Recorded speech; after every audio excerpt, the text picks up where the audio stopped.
Un cordial saludo, un agradecimiento a ASMEDAS por tenernos en cuenta para este Congreso Nacional de Medicina General y Social. En esta ocasión vamos a tocar unos aspectos importantes y puntuales de una de las epidemias del siglo XXI, que es la obesidad. La obesidad como epidemia es una enfermedad nueva. Nos cogió súbitamente la revolución industrial, la abundancia de alimentos, cuando todavía teníamos activados los genes ahorradores, y nos vamos a demorar todavía muchos siglos en desactivarlos, y por eso vamos a convivir durante muchos años con este problema de la obesidad, que ha venido creciendo. Ustedes ven ahí como en América Latina ya hay países donde más del 50% de la población tiene sobrepeso u obesidad, y en Colombia las estadísticas de la encuesta nacional nos dicen que más o menos lo mismo, una mitad de la población colombiana tiene o sobrepeso u obesidad. La obesidad no distingue ni estrato socioeconómico, ni distingue regiones. Fíjense cómo es muy parecida en todas las regiones del país. Les recomiendo, si quieren profundizar un poquito y tener a la mano una guía práctica clínica colombiana, la Fundación Colombiana de la Obesidad tiene este documento del año 2019 que es de acceso gratuito para toda la comunidad médica. Vamos a definir obesidad entonces como una acumulación anormal o excesiva de grasa de etiología múltiple, multifactorial como todas las enfermedades crónicas, pero que esa acumulación anormal o excesiva tiene unas repercusiones sistémicas, siendo un factor de riesgo muy importante para enfermedades cardiovasculares, enfermedades del sistema locomotor, algunos tipos de cáncer. Y adiposidad, que es la presencia de tejido graso donde normalmente no existe en buena cantidad. Por ejemplo, alrededor del corazón, eso es adiposidad. Dentro del hígado, el famoso hígado graso, esos definen la adiposidad. La definimos nosotros como un índice de masa corporal superior a 25 sobrepeso, superior a 30 kilogramos por metro cuadrado la obesidad, y ya la obesidad la clasificamos en estadio o grado 1, 2 y 3. La invitación es a que no utilicemos el término popular de obesidad mórbida porque es un poco peyorativo para este grupo de pacientes. Es importante en los pacientes con sobrepeso tener en cuenta la circunferencia abdominal, que recuerden, para nosotros en Colombia es más de 94 centímetros en los hombres y más de 90 centímetros para las mujeres, como un indicador de la adiposidad. En algunos casos especiales, sobre todo pacientes que hacen ejercicio y fortalecen mucho o aumentan mucho su masa muscular, es posible que estos pacientes tengan una masa corporal alta sin ser obesos. En esos pacientes podemos recurrir a algunas técnicas como la resonancia magnética o el análisis de la composición corporal para aclarar el diagnóstico.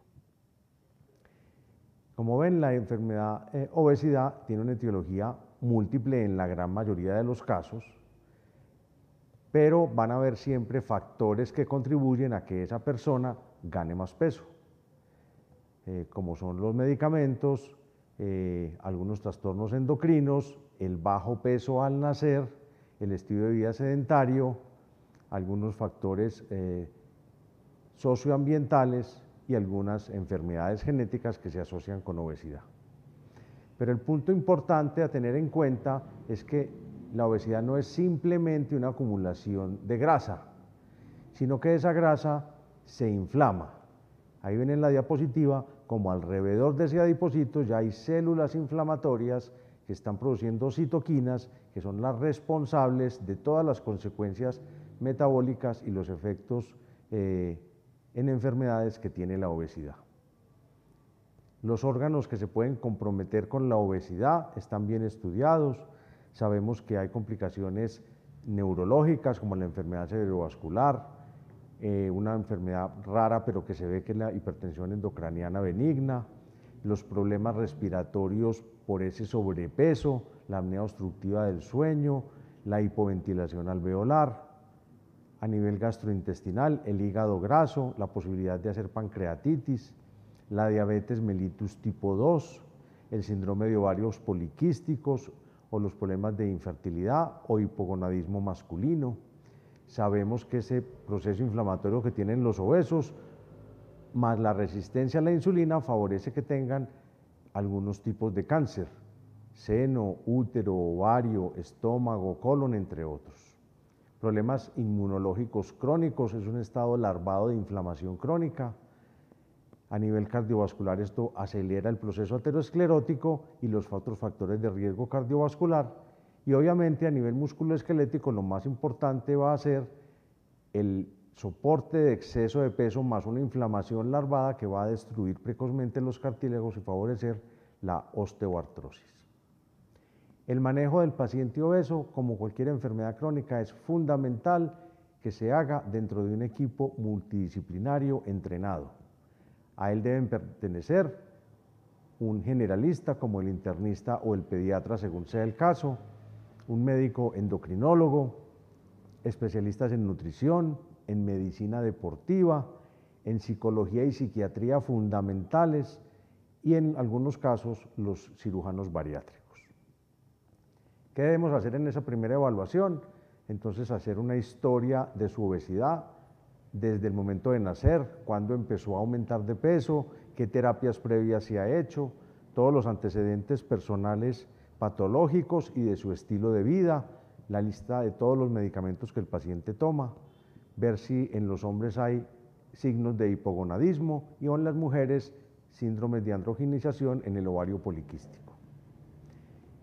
Los medicamentos que favorecen la ganancia de peso son varios, pero los más importantes a tener en cuenta son los antidepresivos tricíclicos, los antidepresivos inhibidores de la recaptación de serotonina, los inhibidores de la monoaminooxidasa, el litio, algunos anticonvulsivantes y antipsicóticos, los corticoesteroides, las hormonas tipo progestágenos, algunos antidiabéticos pueden aumentar de peso, los que aumentan los niveles de insulina, o las sulfonilúreas, y los medicamentos, algunos de los medicamentos antirretrovirales que utilizamos en los pacientes con VIH.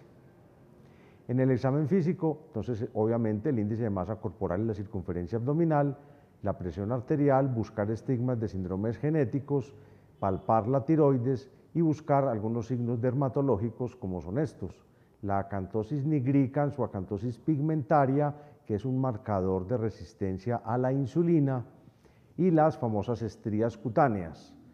A veces nos confundimos, las primeras estrías que ven ustedes ahí rojas y que son dolorosas son las del síndrome de Cushing, mientras que la estría común del obeso por distensión de la piel es atrófica, blanca y no dolorosa.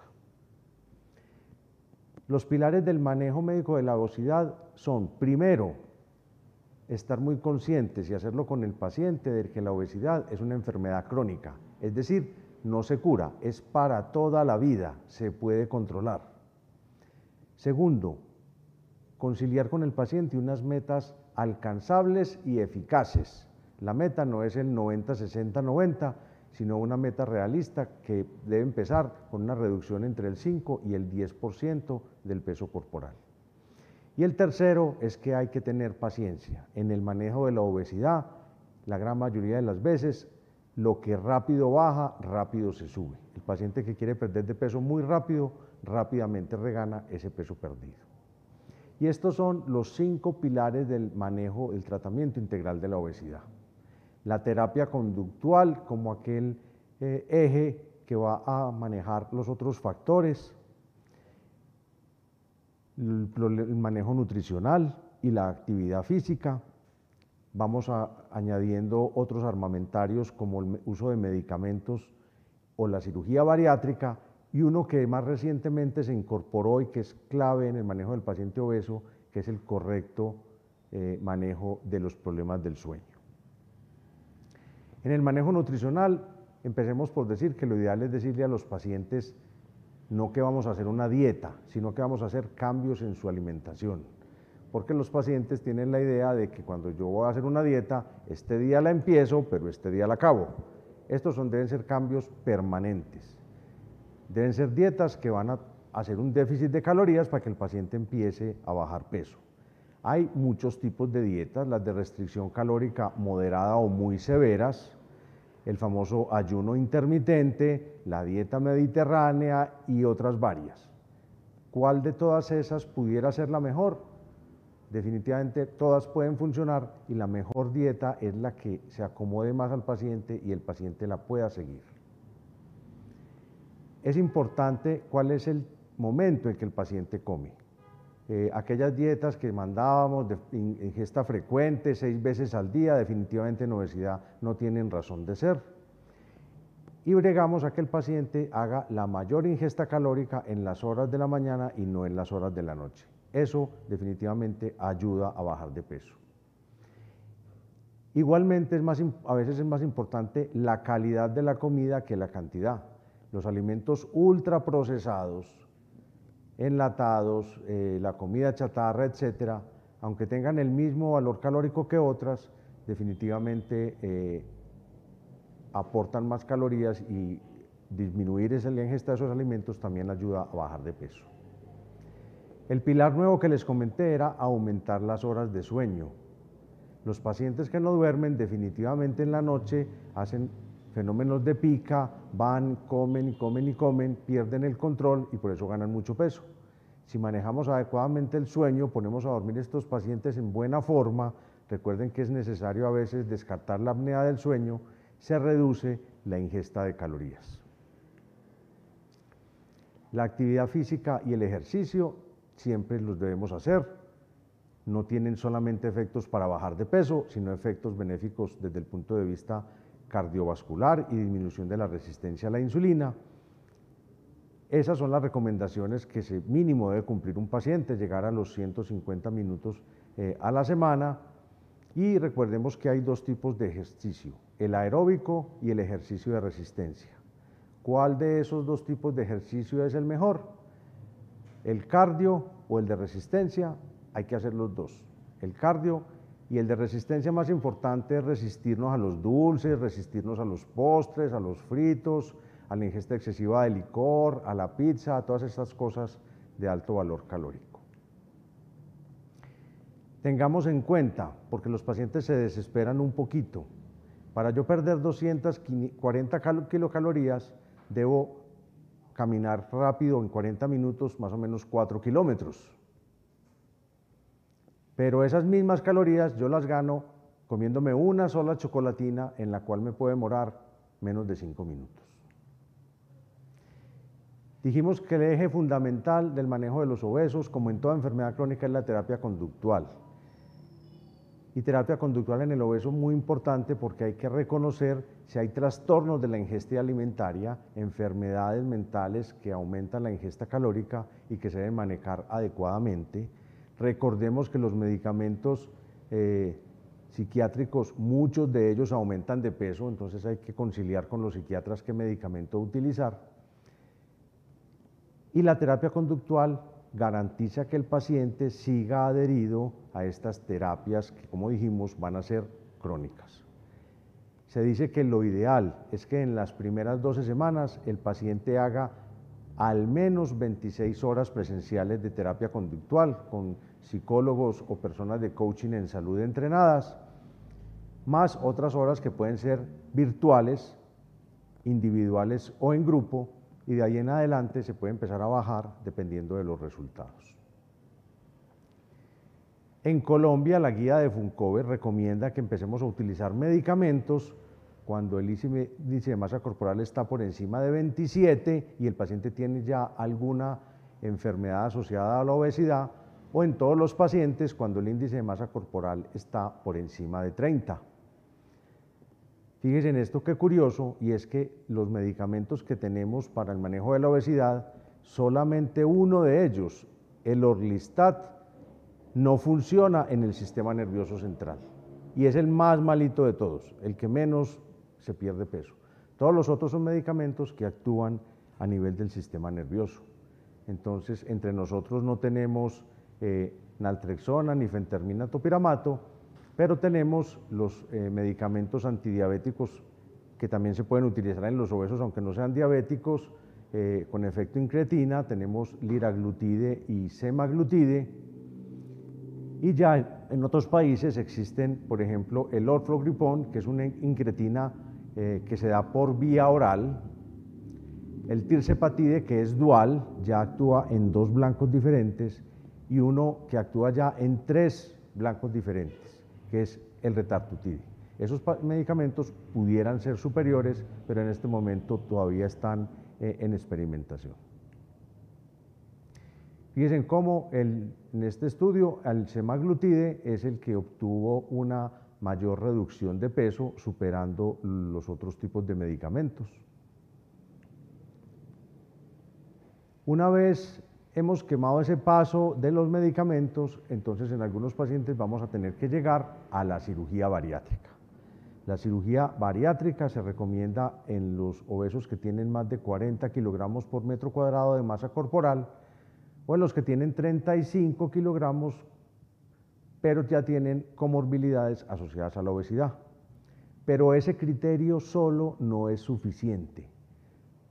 Tenemos que mostrar cómo el paciente falló en el manejo médico. Aún obesos con más de 40 de masa corporal responden muy bien al manejo médico. La segunda es que haya ausencia de contraindicaciones médicas y sobre todo psicológicas para la cirugía bariátrica.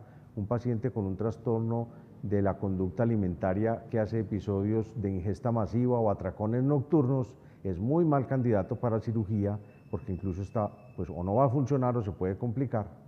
Y que el paciente esté bien informado, motivado y participante, que entienda que la cirugía no es la cura de la obesidad, es una herramienta más en el manejo, pero que los cambios en su conducta alimentaria, en sus hábitos de vida, etcétera, deben ser permanentes y de por vida. La lipoescultura es una cirugía estética y no es una cirugía bariátrica, no es para bajar de peso y no disminuye ninguno de los riesgos de enfermedades por obesidad. Hay 2 tipos de cirugías, las restrictivas y las malabsortivas. Las restrictivas, en nuestro medio todavía se utiliza la banda gástrica ajustable o el balón intragástrico, que con los nuevos balones que están llegando al mercado se está volviendo nuevamente de moda. Hoy en día se considera que estas técnicas restrictivas mínimamente invasivas son una terapia puente en pacientes muy obesos antes de realizarles cirugías más grandes como el bypass. La cirugía que más se hace hoy en día en el mundo es la manga gástrica o sleeve gástrica, es una gastrioplastia vertical que disminuye el tamaño del estómago, más o menos queda del tamaño de un tetero de bebé. Eso hace que los pacientes obviamente ingieran menos calorías, pero el problema es que si el paciente no es muy adherente, con el paso del tiempo vemos cómo este estómago se crece y vuelve a tener el volumen igual a antes de la cirugía. Necesita mucha adherencia de los pacientes. Y la técnica mixta, que es restrictiva y malabsortiva, que es el famoso bypass gástrico, es la de elección en los pacientes con obesidades ya muy grandes y sobre todo cuando ya hay diabetes mellitus. Hay que tener en cuenta que el bypass gástrico es una enfermedad, es una cirugía mucho mayor que necesita seguimiento de por vida. En algunos pacientes necesita el suplemento de algunos medicamentos y que hay algunas consideraciones importantes que debemos tener en el manejo de esos pacientes, incluso por encima de la obesidad. Y finalmente, tener en cuenta que nosotros como médicos tenemos que dar ejemplo, tenemos que demostrar a nuestros pacientes, pues ojalá que no tengamos la misma enfermedad, pero al menos que llevemos unos hábitos de vida saludable y que seamos unos ejemplos a seguir para todos nuestros pacientes. Muchísimas gracias, los despido con esta Venus, que en la antigüedad la obesidad era una enfermedad muy exótica, las personas muy obesas con generalmente alguna enfermedad genética eran consideradas especiales, incluso dioses. Esta es la primera descripción que tenemos de una paciente obesa de hace muchos miles de años en Europa Central y que hoy en día, si vemos una escultura como esta, no nos parece tan exótica, sino que desafortunadamente nos parece de los pacientes más comunes que vemos en nuestra práctica agraria. Muchas gracias a todos.